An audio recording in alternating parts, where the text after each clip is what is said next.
Summer ടൈമിലൊക്കെ കുടിക്കാൻ പറ്റിയ നല്ല അടിപൊളി ഒരു റിഫ്രഷിംഗ് ആയിട്ടുള്ള ഡ്രിങ്കുമായിട്ടാണ് ഞാനിന്ന് വന്നിരിക്കുന്നത്. നല്ല അടിപൊളി ടേസ്റ്റാണ്. അതായത് വാട്ടർമെലണും അതുപോലെ തന്നെ മിൻറ്റും ഒക്കെ വെച്ചിട്ട് നല്ല അടിപൊളി ഒരു ഡ്രിങ്കാണ് ഉണ്ടാക്കിയിരിക്കുന്നത്. ചൂട് സമയത്ത് നമ്മുടെ ബോഡിയൊക്കെ ഒന്ന് തണുക്കണമെങ്കിൽ നമുക്ക് ഇങ്ങനെയൊക്കെയുള്ള ഒരു ഡ്രിങ്കൊക്കെ കുടിച്ചെങ്കിലേ പറ്റുള്ളൂ. അപ്പോൾ നമുക്ക് ഈ ഒരു റിഫ്രഷിംഗ് ഡ്രിങ്ക് എങ്ങനെയാണ് ഉണ്ടാക്കുന്നതെന്ന് നോക്കിയിട്ട് വരാം.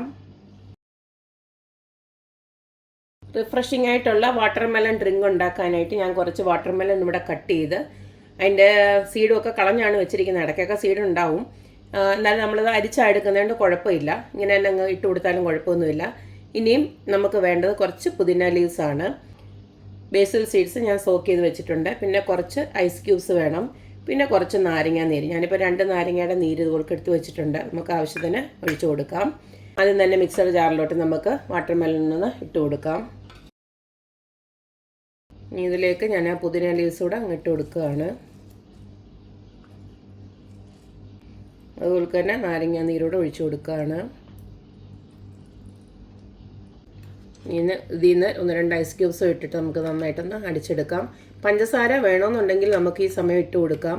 ഞാനിപ്പോൾ കുറച്ച് പഞ്ചസാര ഇടുന്നുണ്ട്, കാരണം ഇതിന് വലിയ മധുരം ഇല്ല. ഈ വാട്ടർമെലണിന് ഒരു 2 സ്പൂൺ പഞ്ചസാര ഇട്ട് കൊടുക്കുന്നുണ്ട്. ഇനി ഒന്ന് അടിച്ചെടുത്തിട്ട് വരാം. ഇതൊന്ന് ഞാൻ അടിച്ചെടുത്തിട്ടുണ്ട്. ഇനി ഇത് നമുക്കൊന്ന് അരിച്ചെടുക്കാം. വാട്ടർമെലൺ ജ്യൂസൊക്കെ ഇതുപോലെ ഞാൻ അരിച്ച് റെഡിയാക്കി വെച്ചിട്ടുണ്ട്. ഇനി നമുക്കിതൊന്ന് സെറ്റ് ചെയ്തെടുക്കാം. ആദ്യം തന്നെ ഞാൻ ഐസ് ഇട്ട് കൊടുക്കുകയാണ്.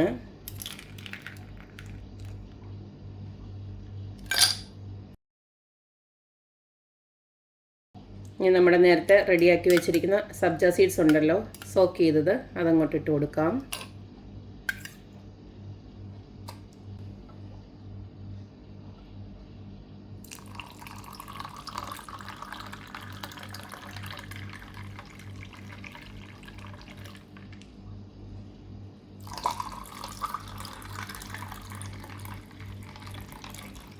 ഇത്രയേ ഉള്ളൂ. നമ്മുടെ അടിപൊളിയായിട്ടുള്ള റിഫ്രഷിംഗ് ആയിട്ടുള്ള വാട്ടർമെലൺ ജ്യൂസ് ഇവിടെ റെഡി ആയിട്ടുണ്ട്.